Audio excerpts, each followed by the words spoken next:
नमस्कार, मी पूजा. परिपूर्ण स्वादमध्ये आपलं मनापासून स्वागत. आज आपण करणार आहोत साध्या सोप्या पद्धतीने रव्याचे चुरमा लाडू. साखरेचा किंवा गुळाचा पाक न करता आज आपण हे चुरमा लाडू करणार आहोत. लवकरच गौरी गणपती येतील. नैवेद्यासाठी आज आपण हे चुरमा लाडू केलेले आहेत.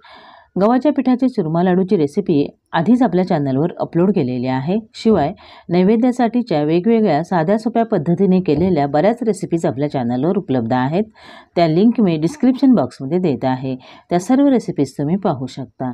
चला तर मग आजच्या रेसिपीला सुरुवात करूया. चुरमा लाडू करण्यासाठी इथं मी भांड्यामध्ये 1 कप रवा घेतलेला आहे. बघा, हा बारीक रवा आहे.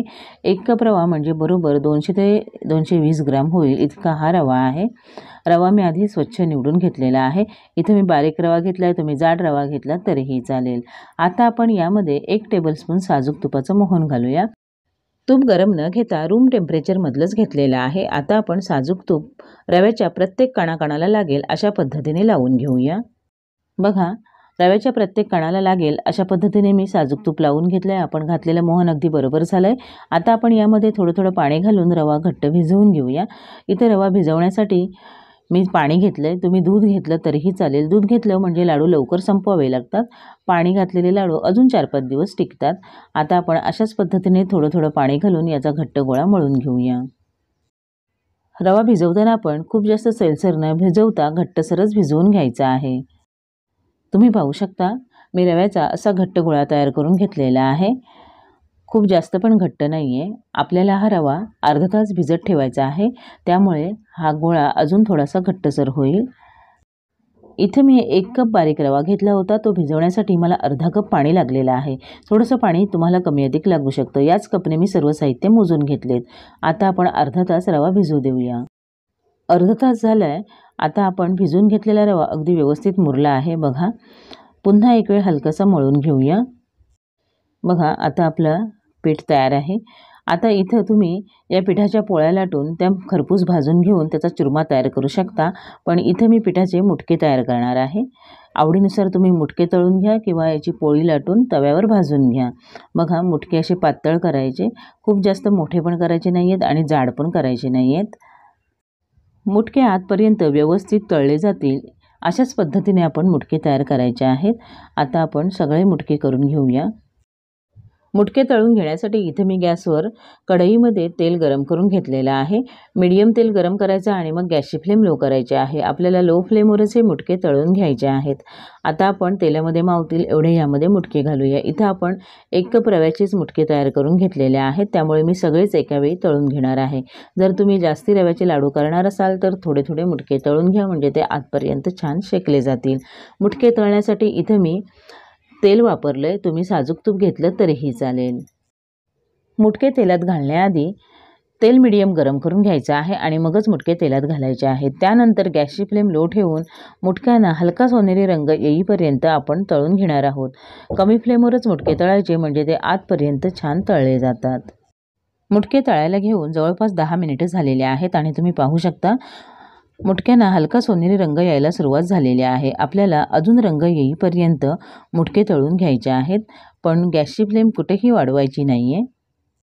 बघा, आता आपले मुटके तळून झालेत. मुटक्यांना मस्त एकसारखा सोनेरी रंग आलेला आहे. आता आपण हे तेलातून काढून घेऊया. बघा, किती छान तळले गेलेले आहेत. इथं मी मुटके तेलामध्ये डीप फ्राय केलेत. तुम्हाला हवं तर तुम्ही साजूक तुपामध्ये शॅलो फ्राय करून घेतले तरीही चालतील किंवा तुपामध्ये डीप फ्राय केले तरीही चालतील. आता आपण तयार मुटके काढून घेऊया आणि ते गार होऊ द्या आणि मग पुढची तयारी करूया. तुम्ही पाहू शकता, आपण तळून घेतलेले मुटके आता पूर्णपणे गार झालेले आहेत. आता आपण हे तोडून घेऊया. पाहूनच तुमच्या लक्षात येईल की आपले मुटके किती छान आतपर्यंत तळले गेलेले आहेत, मस्त खुसखुशीत झालेले आहेत. अशाच पद्धतीने आपण हाताने सगळे मुटके तोडून घेऊया. तुम्ही बत्त्याने तोडले तरीही चालतील. बघा, किती कठीण झालेले आहेत. आता आपण याचा चुरा तयार करून घेऊया. बघा, आपण तयार करून घेतलेल्या मुटक्यांचा चुरा इथं मी मिक्सरच्या भांड्यात काढून घेतलेला आहे. 2 बॅचेसमध्ये आपण थोडं थोडं करून हा चुरा मिक्सरला लावून त्याचा चुरमा तयार करून घ्यायचा आहे. मिक्सर सलग न फिरवता बंद चालू करायचा आहे, म्हणजे आपल्याला हवा तसा याचा व्यवस्थित चुरमा तयार होईल. बघा, मुटक्यांचा चुरा मी मिक्सरला लावून असा चुरमा तयार करून घेतलेला आहे। अगदी मस्त बारीक असा चुरमा तयार झालेला आहे। माझा मिक्सर हेवी वेटचा आहे, त्यामुळे व्यवस्थित चुरमा झाला आहे। जर तुम्ही चुरमा करताना यामध्ये मोठे मोठे खडे शिल्लक राहिले तर चुरमा चाळून घ्या आणि राहिलेला गाळ पुन्हा मिक्सरला लावून घ्या। बघा, आता आपला रव्याचा चुरमा तयार आहे। आपण पुढची तयारी करूया। इथे मी आधीचीच कढई घेतली आणि यामध्ये आपण आता 2 टेबलस्पून साजूक तूप घालूया। तूप हलकं गरम होऊ द्या। तूप हलकं गरम झाले, गॅसची फ्लेम लो केले आणि आता आपण यामध्ये काजू बदामाचे असे बारीक करून घेतलेले काप घालूया। इथे मी 8-10 काजू 8-10 बदामांचे असे बारीक काप करून घेतलेले आहेत। ड्रायफ्रूट्स तुम्ही तुमच्या आवडीनुसार कमी अधिक करू शकता। आता आपण यांना हलका सोनेरी रंग येईपर्यंत तुपामध्ये तळून घेऊया। काजू बदाम तळून झालेत, बघा हलका सोनेरी रंग आलाय। आता आपण हे काढून घेऊया। गॅसची फ्लेम लो आहे आणि आता आपण यामध्ये पाऊण कप गूळ घालूया। इथे मी सेंद्रिय गूळ असा बारीक चिरून घेतलेला आहे। 1 कप रव्यासाठी पाऊण कप गूळ हे प्रमाण अगदी बरोबर होतं। तरीही गुळाचं प्रमाण तुम्ही तुमच्या आवडीनुसार कमी अधिक करू शकता। आपल्याला गुळाचा पाक करायचा नाहीये, फक्त गूळ तुपामध्ये विरघळवून घ्यायचा आहे, म्हणजे तो पातळ करून घ्यायचा आहे। गूळ बारीक चिरून घेतल्यामुळे तुम्ही पाहू शकता साधारण मिनिटभरातच तो विरघळला गेलेला आहे। यामध्ये अजिबातच आता अख्खे खडे शिल्लक नाही आहेत। आपण गॅस बंद करूया आणि लगेचच पुढची तयारी करूया। आता आपण चुरम्यामध्ये अर्धा टीस्पून वेलची जायफळ पावडर घालूया आणि तळून घेतलेले काजू बदामचे तुकडे घालायचे। दोन्ही साहित्य हाताने व्यवस्थित मिक्स करून घेऊया। आता आपण यामध्ये विरघळवून घेतलेला गूळ यामध्ये घालूया। गूळ कडकडीत गरम आहे, हाताने केलं तर हाताला चटका बसू शकतो, म्हणून चमच्याने हे आपण सर्व साहित्य मिक्स करून घ्यायचे आहेत।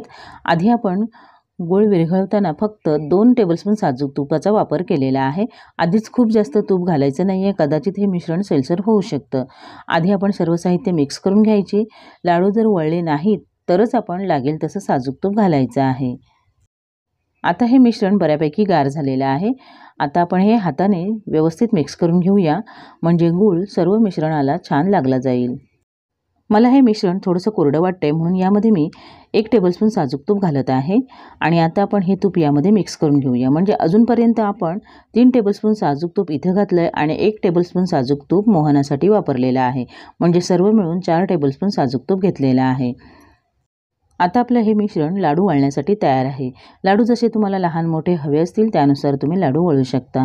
बघा, अगदी सहज लाडू वळले जात आहेत। अजिबातच हाताला ताकद किंवा जोर लावावं लागत नाहीये, अजिबात कुस्करत देखील नाहीयेत।